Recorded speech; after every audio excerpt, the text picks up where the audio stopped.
Welcome back to Teaching the Unteachables, where we dive into teaching and learning methodologies for professionals like you. One of the primary topics of this year's educational conference is heat pumps, and particularly cold climate heat pumps. This conversation will enlighten you on areas that you may not have considered for heat pump adoption. Hello, everyone. Thank you for joining us on Did You Know, the ESCO HVAC show. So we're just about to wrap up the 2024 National HVACR Education Conference here in Las Vegas, and I'm spending time with Kevin Fortinski. How are you, sir? I'm very well, thank you. You know, we started talking early on into this conference about technologies and heat pumps, and you're a significantly large contractor, right? Yes, we are. One of the larger heat pump installers. Yes. All right. Not in the U.S. No, not in the U.S. Calgary, Alberta, Canada. And so it sparked the conversation of, let's talk about this, because we are having a bit of a struggle in the United States to convince contractors of the adoption of not just heat pumps, but heat pumps that work in colder climates. You know, we are starting to have a new generation of equipment, especially due to the DOE's initiative for the Cold Climate Heat Pump Challenge, so that we're seeing new products that are qualified by companies like Energy Star as being cold climate certified and rated, and what that actually means. And so there's a couple different things going on with that. But what's really important is that we look at the adoption side of heat pumps in general. And so here in the U.S., there are a lot of people that say, north of Mason-Dixon line, we don't want to install heat pumps, right? Right. Well, you and I are going to talk about installing them north of the U.S.-Canada line. 49 parallel. The 49 parallel. So now we're moving that line way forward so that we can talk about how heat pumps are actually performing in these conditions. Mm-hmm. Yeah, it is a little bit more of a challenge, particularly where I come from in Alberta. It's one of the most unique places in the world where the term Chinook comes in. And a Chinook is a unique climatological occurrence that happens when the warm Pacific winds blow over the Rocky Mountains, and we can have temperature changes. And bear with me, I speak in Celsius, and you're familiar with that, but we'll potentially see a 20 degrees Celsius temperature change within a matter of hours. So we can go from very cool to very warm quickly. We can also go from very warm to very cool very quickly. So we do see that, experience that as well. So that brings another factor into trying to make these decisions. Being in the north as well, solar loading is a big one. I speak of solar loading, what effect that a cold day temperature-wise on the exterior of a building, and the addition of the sun loading with particular windows, the types of construction, colors of homes, colors of roofs, now all play into factors. This as well too. They are, and that building science comes into play, and another big part of the education of that, and selection of equipment as well. You know, that selection of equipment is so critical. So we've gotten into conversations of the rating systems that are utilized for, heat pumps, and that those are in design conditions. And you definitely don't have design conditions. No, far from. And it is such a wide variety, especially types of construction is a big one as well. Right. It depends on the age of the home.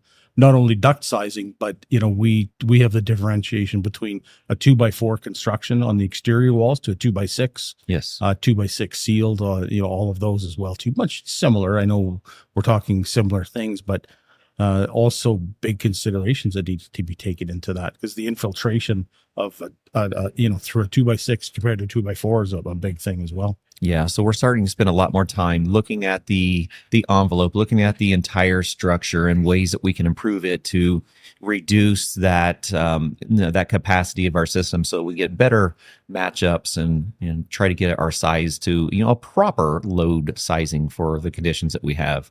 Now, one of the things that we were talking about is jurisdictions, even in Canada, that are really moving forward and being very aggressive about the electrification movement or the de-carbonization. Mm-hmm. And so even in Canada, we're starting to see places where gas heating are not being allowed to be installed. Yes. Vancouver, west of Calgary, on the Pacific coast, they are looking at and are making the moves to not allowing natural gas installations any further. They're going to all electric, and any retrofits, which is residential retrofit is our specialty, that they are moving away from natural gas and having to electrify, Okay. even in commercial as well. Yeah, absolutely. We're starting to hear a lot of that here in the US. Mhm. So when we think about the adoption of that, when we think about the technology that has changed and evolved, like here in the United States, we had a kind of a push for heat pump integrations back in the 1960s, 1970s.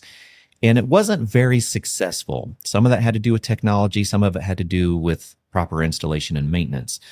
And so there was a bit of a stigma with heat pumps here in the United States. And so now that we're really talking about reintroducing heat pumps on much larger scales, mass scales, did you encounter the same scenarios in Canada? Yes. My background does cross over from commercial to the residential side. And in the commercial side, there was that slower, less aggressive approach that was being taken. But in the residential, it's a very big push. We just Canada just wound up the Greener Homes Grant program, Okay. which was significant rebates from the federal government, Right. based on selection of equipment for installation, that potentially up to $7,500 credit Right. That's what that it was is. given. The requirements were home auditor, energy modeling, energy audit, things like that. We're all required, blower door testing, things like that. Oh, nice. But people were very willing to jump in and have it done. No kidding. I think that the overall attitude is changing as well. With Alberta, particularly where I come from now, is that we've always been that natural resource energy provider. We provide a significant amount of natural gas to all of North American market, oil as well. And typically the old school attitude between commercial and residential was both throw more heat at it, but there was never the consideration of comfort cooling. Yeah. And so that thought process wasn't there. So that's a big change now. And I think that's the societal change. That's mindset change. People are looking at what benefits these have. Even so much so it plays a little bit of havoc with the infrastructure and the homes that we have. Absolutely does. We're, typically looking at homes that only have 100 amp service in them. Right. And even 200 amps now, that you're out. You put a electric water tank, Yeah. a car charger, and a hot tub. You're done. You're And that's starting it. to max out already. Sorry, we're not talking about heat pump anymore. Yeah. So those types of things. Even so much so that there are certain communities within Calgary that are have made a move to all electric in residential as well too, which is very outside of that box that we typically think of natural resource energy coming from. That, it's a typical strip townhome complex that is, everything is electric. We have one example of one area, and the show home that was built first. All of the other, we've gone in and given them several quotes for replacement and installations and things like that. The show home was set up on 100 amp service, but the remainder of all the units are 200 amp service. Oh. So there's a problem, Yeah. and we can't do anything about that. So it makes it even more of a challenge yet to what we could do and present issues. But the mindset's there, and that's the most positive thing about it, I think. Yeah. And working with people is our intent. Yeah. So let's think about that mindset and that shift of mindset that is happening, because we see it here. And of course, there's always a little bit of pushback. But once we get past that initial pushback, there's a lot of acceptance in it and a lot of promotion Very much of so, it. yeah. So as a contractor in Canada, let's step back, let's just say 5 years. Mhm. 5 years ago, what was your mix of equipment for installations? Heat pumps versus gas furnaces? 100 and 0. Really? Yeah, very, very. Well, I shouldn't say that. There were limited selections for heat pumps. I was in Vancouver 5 years ago, Mhm. and in Vancouver, the Lower Mainland, most particularly, which is north, very similar to Seattle type of weather. A much more different mindset. Typically, they would have on a 20 to 25-year-old construction residentially, they might have a forced air furnace for the basement main floor, electric baseboards for upstairs, second floor, which would support infrastructure. And the addition of heat pumps was starting to happen in newer construction 5 years ago. So it was much more adopted there as opposed to Alberta, where that growth has been much slower, but is certainly catching up. So what would you say that is in, the beginning of 2024 in comparison to that 5 year ago period? As far as natural resource to or heat pumps.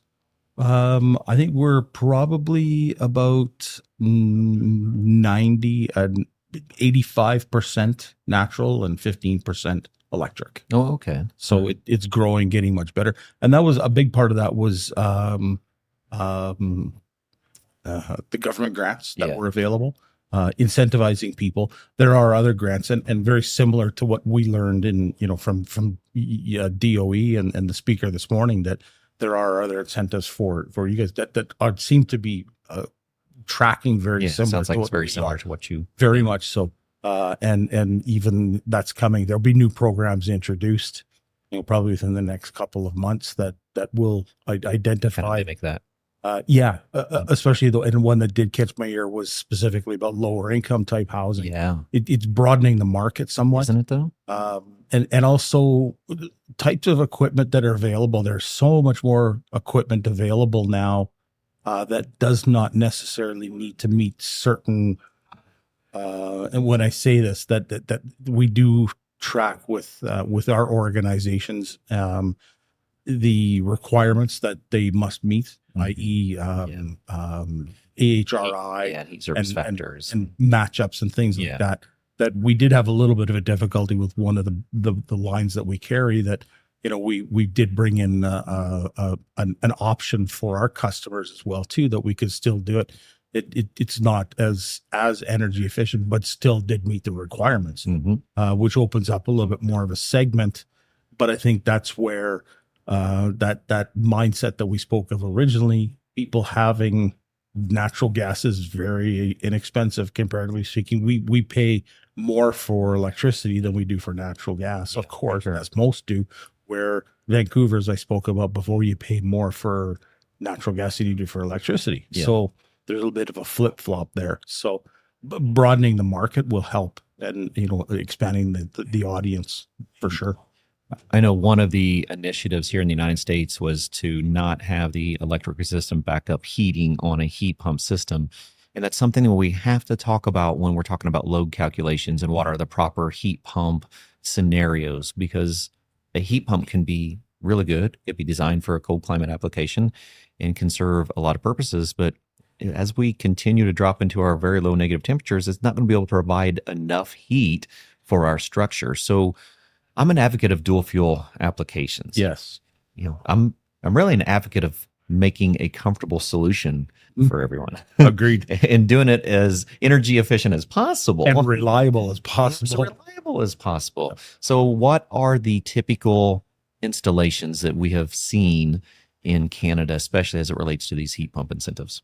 Natural gas and electric heat pumps. True dual fuel. Yeah, true dual fuel. Yeah. Again, there's another challenge, and that's where at the outset of our conversation here very quickly was that we do have those big temperature swings. Yes. Significant. And we did experience that beginning of January. Again, we were down into the match point, I guess, minus 32. Right. And there's nothing that's going to run at minus 32. Yeah, exactly. And there's not even a lot of electric options. Very difficult to maintain that as well too. So that's where really the natural gas is still the pardon the term, the weapon of choice. Yeah, the primary secondary heat source. Exactly, to overcome those challenges, and because it reacts very quickly, people are comfortable with it. They recognize it. When you have 150 degree air from a supply grill with natural gas, forced air heating, people know it's on, they know it's operating. It's like, okay, I'm all right. I'm on gas. I'm good now. We'll be all right tonight. Yeah. That's again, another mindset that's a little bit more difficult that we have to overcome, that, the typical operation of these things as well too. Yes. Yeah, indeed. So a lot of interesting things happening in Canada that we can look as a reference point as we start as a contractor, particularly. Yes. And, how do I diversify my product line? Because we've seen here just in the Midwest, we've seen contractors that won't even offer heat pumps as options. They don't believe that they're a functional option, and the consumers are asking for them. Agreed. And again, I think it's that mindset. I know we speak to that term and use that so often, but it's what people are comfortable with. Yes. What's acceptable to everybody. And I think, the overall with contractors, understanding better the technology, teaching the reason we're here, teaching your technicians, your installers, how to install it properly, how to work with it, how to be comfortable around it, is a big factor with it as well too. Yeah, definitely. Any other trends that you see north of the border that people are talking about in the industry? Indoor air quality is a significant factor for us. Yeah. We, as I've noticed in Las Vegas this week that I've been here, it's very dry. Oh my gosh, it's been horrible on the sinuses. Oh yeah, even from the guy from Alberta to say this that we are dry typically. I know one of the things we've spoken of, I heard related a little bit to indoor air quality is mold, and I know that's an issue in other parts of Canada for sure, but on the prairies, that is not by any means. We're always humidifying, not dehumidifying. Right. So that's a big one. But yeah, indoor air quality is a significant factor, because when it's dry, you also experience more of those things. They affect the homeowner, comfort, and all the users. Yeah, and comfort is a big thing, especially in residential. It's the haven of where we live and enjoy what we're doing. Yeah, absolutely. I see that growing and developing here as well. We're seeing a lot of comfort specialists, which tend to be, really IAQ specialists. Yes, very much so. Yeah. All right. Anything else we want to dive into while we got a chance? Totally loved my opportunity to be here. We're so glad to meet you, man. We've had so many fun conversations. It has been a fateful year to get me here. Yeah. And have super enjoyed it. I've made some tremendous acquaintances, future friendships. Yes, most certainly. And looking forward to coming back. And as a contractor, and again, a little bit of a different approach that we're taking in educating our own people and growing our technicians. Knowledge is the biggest thing you can do. It is absolutely the power that, and related to this, heat pumps, get out there, teach people. Support from the manufacturers is huge. Daikin is amazing at doing what they're doing to help our organization particularly. And those resources, they're invaluable. They're coming to have the opportunity to speak to other people within the trades from a different perspective of other than being just a typical contractor. But, these people are developing technicians that are coming into the trades that, I think my most common phrase that I use with anybody that I have had through my training room and things like that is get comfortable being uncomfortable, isn't it? And learn and challenge yourself, because it will pay off at the end. And that's the same thing. And I think that's the big thing with heat pumps, with technology, and education within the trades. It's that move is here. Your reference to automotive mechanics and having to learn, this is the future. It's upon us, and now's the time. So true. Well spoken. Kevin Fortinski, thank you so much for joining, my friend. You. And I look forward to future friendship here. I as well. Thank you. All right. Thanks a lot. Appreciate it.